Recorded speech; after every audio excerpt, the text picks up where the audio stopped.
프랜차이즈 본사 설립 및 성공을 원하십니까? 식당을 운영하시는 사장님들 꼭 보세요. 비즈니스의 성공을 위해 사장님 가게의 음식 맛은 독이 될까요? 득이 될까요? 안녕하십니까? 대한민국 프랜차이즈 본사의 성공 파트너, 경영학 박사이자 가맹거래사로서 오늘 여러분의 비즈니스 운명을 바꿔드릴 최 박사입니다. 사장님이 운영하시는 식당 음식 맛은 프랜차이즈 사업을 하는 데 있어서 독이 될까요? 득이 될까요? 지금 이 영상을 보고 계신 사장님들, 장사가 안 돼서 고민이 많으신 사장님도 계시겠지만 대박집 사장님들도 많으실 겁니다. 대박집의 경우 아마 식당 앞에는 대기줄이 길게 늘어서 있고 하루 매출은 남들이 부러워할 만큼 찍고 계실 겁니다. 사장님, 이거 체인점 하나 내주세요 라는 말도 수없이 들으셨겠죠. 그런데요. 바로 지금이 사장님의 인생에서 가장 위험한 순간일 수 있다는 사실 알고 계십니까? 많은 사장님이 착각하십니다. 내가 이렇게 맛있게 만드는데 당연히 프랜차이즈도 대박 나겠지. 하지만 제가 가맹거래사로서 수많은 분쟁 현장을 목격하고 경영학 박사로서 시장 데이터를 분석한 결과는 참혹합니다. 사장님의 음식이 너무 맛있어서 프랜차이즈가 망하는 경우가 훨씬 많습니다. 사장님이 직접 주방을 지켜야만 그 맛이 유지된다면 그건 사업이 아니라 사장님의 손맛이라는 감옥일 뿐입니다. 사장님이 없으면 돌아가지 않는 매장은 프랜차이즈가 될 수 없습니다. 오늘 저는 여러분께 묻겠습니다. 사장님의 매장은 과연 전국 어디에나 폭재 가능한 시스템 비즈니스입니까? 아니면 그냥 사장님 한 몸 갈아 넣어 유지되는 유명한 구멍가게입니까? 이 영상을 끝까지 보시고 나면 사장님의 미래가 결정될 겁니다.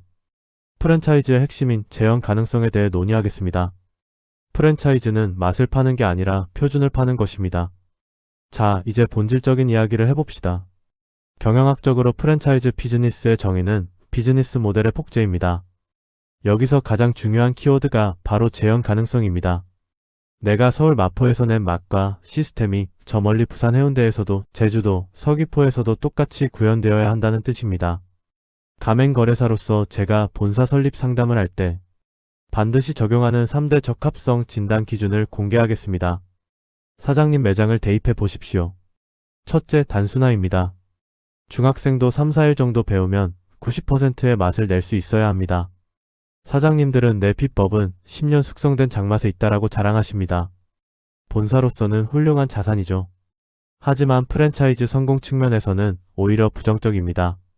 우리 브랜드를 계약하는 가맹점주가 그 10년, 20년 세월을 똑같이 보낼 순 없으니까요. 경영학의 아버지 피터 드러커는 효율적인 경영은 복잡한 일을 단순화하는 것에서 시작한다고 했습니다. 사장님만 아는 적당히 한 꼬집 불맛을 데이터와 매뉴얼로 치환해서 초보자도 바로 실행할 수 없다면 사장님은 확장을 꿈꿔선 안 됩니다. 둘째, 차별화입니다. 가격 말고 이 집 아니면 안 되는 이유가 확실한가라는 질문에 명확히 답변하실 수 있으셔야 합니다. 최신 외식업 통계 자료를 보면 대한민국 프랜차이즈 브랜드 중 3년 이상 생존하는 비율은 절반도 되지 않습니다. 왜일까요? 단순히 우리는 싸고 양 많다라고 하는 것은 차별화 요소가 아닙니다.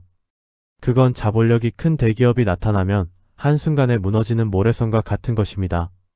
경영학 박사로서 제가 강조하는 것은 독점적 가치입니다.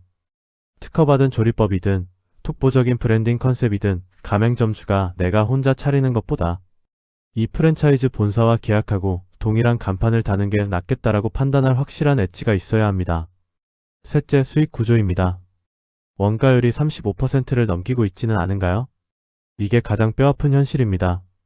직영점은 사장님이 직접 뛰니까 그날 가장 가성비 좋은 식자재를 쓰고 인건비를 아껴서 수익을 냅니다. 하지만 가맹점은 다릅니다. 가맹점주는 직원을 고용해야 하고 임대료를 내야 하고 본사의 로열티도 줘야 합니다. 만약 지금 사장님 매장의 원가율이 40%를 넘고 있다면 가맹사업을 시작하는 순간 사장님은 점주들의 고열을 짜내는 나쁜 본사가 되거나 혹은 점주들이 못 버티고 폐업하면서 본사까지 무너지는 파멸의 길을 걷게 될 겁니다. 본사와 점주가 모두 일정 수준 이상의 순이익을 가져갈 수 있는 구조, 이게 안 나오면 시작도 하지 마십시오. 박사님, 그럼 어떻게 해야 이 막연한 손맛을 시스템으로 바꿀 수 있습니까? 라고 물으시겠죠. 이제 실전입니다. 제가 실제로 진행하는 인큐베이팅 프로세스 일부를 공개하겠습니다. 먼저 그램 단위로 정량화를 시켜야 합니다. 사장님이 주방에서 조리하실 때 사용하는 소금 한 줌을 저희는 7g, 12g으로 수치화합니다. 모든 소스는 파우더하거나 원패크하는 것이 효과적입니다. 그래야 물류 마진이 생기고 맛의 편차가 없어집니다. 가맹사업법상 품질 유지를 명목으로 원재료를 강제하려면 그 원재료가 왜 필수적인지 법리적으로도 논리적으로도 완벽해야 합니다.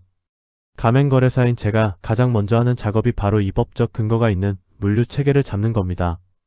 두 번째, 동선의 데이터화입니다. 사장님은 익숙하니까 좁은 주방에서도 휙휙 움직이시죠?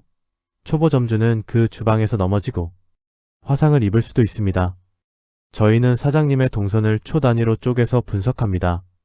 조리 시간을 1분 단축하면 회전율이 몇 % 올라가는지, 그게 월 매출에 어떤 영향을 주는지 경영학적 시뮬레이션을 돌립니다.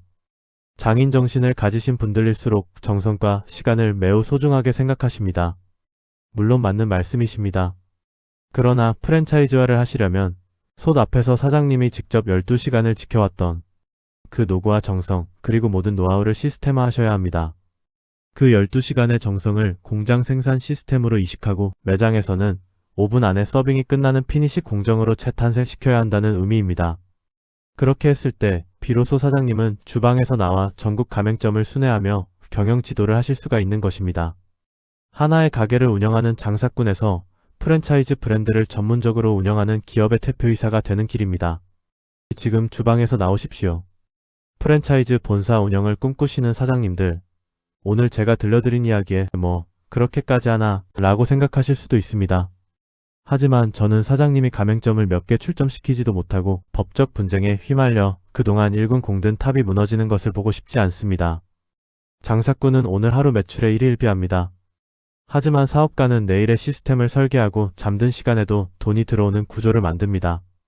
사장님의 그 훌륭한 맛과 노하우, 그냥 사장님 대해서 끝내기엔 너무 아깝지 않습니까? 전국 방방곡곡에 사장님의 깃발을 꽂고 싶지 않으신가요? 준비가 되셨다면 이제 주방에서 나오십시오. 사장님이 주방을 지키는 시간만큼 사장님의 기업은 성장이 멈춥니다. 오늘 제가 말씀드린 프랜차이즈 본사를 위한 진단 기준을 스스로 적용해 보십시오. 만약 내 아이템은 가능성이 있는데 시스템 잡는 게 막막하다라고 느껴지신다면 그때가 전문가의 손을 잡아야 할 때입니다. 다음 주에는 더 현실적인 이야기를 하겠습니다.